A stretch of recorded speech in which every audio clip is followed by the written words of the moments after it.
There is one mistake that most people doing intermittent fasting make that actually accelerates kidney damage instead of reversing it. I need you to understand the science first, because this mistake won't make sense until you see what's happening inside your kidneys right now. I'll tell you exactly what it is before this video ends.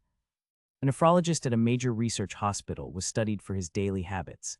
He doesn't smoke, doesn't drink, exercises moderately. Nothing unusual except one thing. Every single morning for over a decade, he delays his first meal by exactly 14 hours, not for weight loss, not for energy. He does it for his kidneys. When researchers looked at his kidney function markers at 58 years old, they matched those of someone 20 years younger. And when they asked why he started, he said he read something that changed how he saw everything, a study showing what happens inside the kidney filter every decade after 30.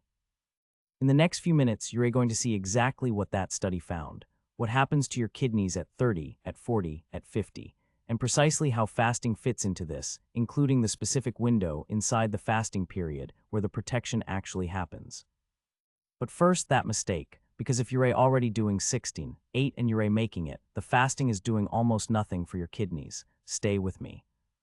Think of your kidneys as the most sophisticated water filtration system ever built, not a simple filter. A system with over 1 million individual filtration units called nephrons, each one capable of processing blood at a microscopic level, removing waste, balancing fluids, regulating pressure. The problem with this system isn't that it breaks down suddenly. It's that it degrades silently, 1 decade at a time, and by the time you feel it, the damage is already years old. That's what makes it dangerous, and that's what makes what I'm about to show you so important. At 30 years old, something starts that most people don't know about. A systematic review published in a peer-reviewed nephrology journal confirmed what researchers first identified decades ago. Starting at age 30, renal plasma flow, the volume of blood your kidneys actively filter, declines at approximately 10% per decade, every 10 years, consistently, in healthy adults with no kidney disease whatsoever. By 40, your kidneys are filtering like a 30-year-old system, running at 90%. By 50, 80%. By 60, 70%. And here's where it gets worse. This isn't something that shows up on a standard annual checkup. Your creatinine levels, your blood pressure, they look fine. The kidneys compensate. The remaining nephrons work harder to cover for the ones that are failing. You feel nothing, until the compensation breaks down. One study tracking over 12,000 participants found the average annual decline in glomerular filtration rate, the primary measure of how well your kidneys filter, was 0.82 milliliters per minute per year. That sounds small. Over 20 years, it adds up to a filter running at a fraction of what it was. But that's normal aging. Here's what isn't normal, the 3 things that make this decline happen 2 to 3 times faster. First, chronic inflammation. Every time your body maintains a low-grade inflammatory state, from processed food, from disrupted sleep, from chronic stress, your kidney tissue responds with fibrosis. The filtration membranes stiffen, the nephrons scar. Researchers call this tubulointerstitial fibrosis, and once it starts, it doesn't reverse on its own. Second, oxidative stress. Your kidneys are extraordinarily metabolically active. They receive about 20% of your cardiac output to do their job. That activity generates reactive oxygen species constantly. When your body's antioxidant systems can't keep up, those molecules damage the filtration structures directly.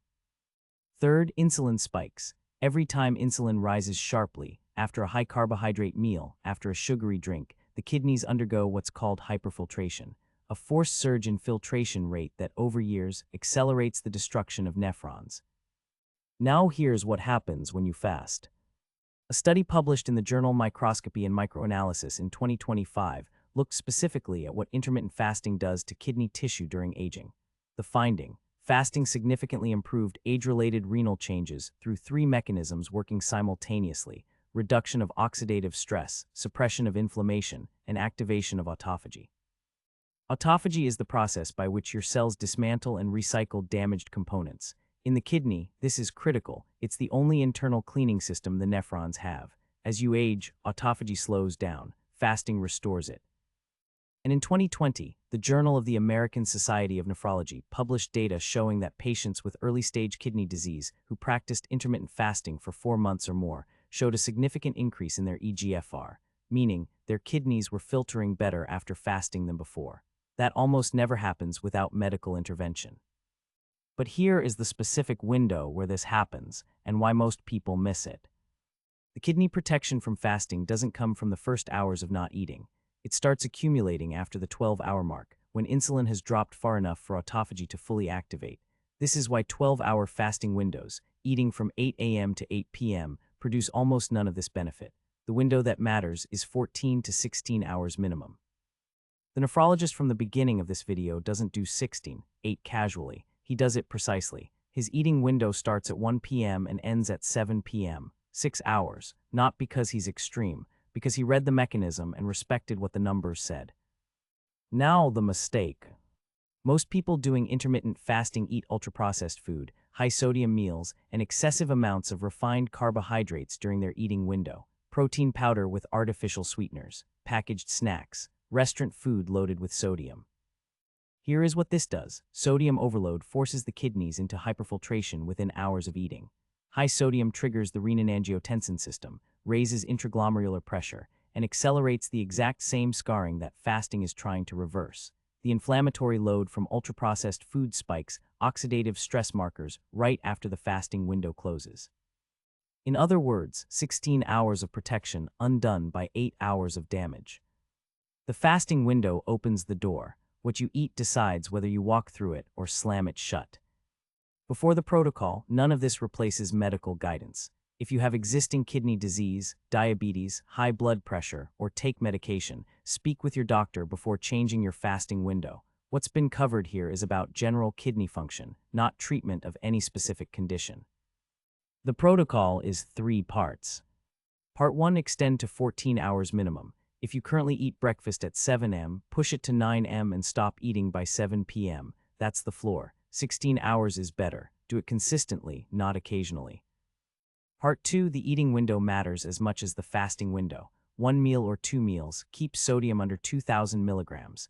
Prioritize whole food protein, eggs, fish, legumes. Avoid processed food during the window. The kidneys get the benefit or the damage based on this choice alone.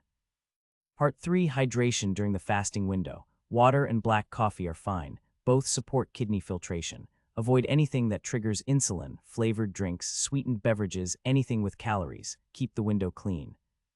Your kidneys started their silent decline the decade you stopped paying attention to them. The filter is still running. The question is whether you give it a reason to slow down, or one of the few things science has found that might actually push back. If this changed how you see fasting, leave a like and subscribe. It keeps this channel producing science that doesn't cut corners. Now tell me in the comments, how many hours is your current fasting window, and did you know the kidney protection only starts after hour 12?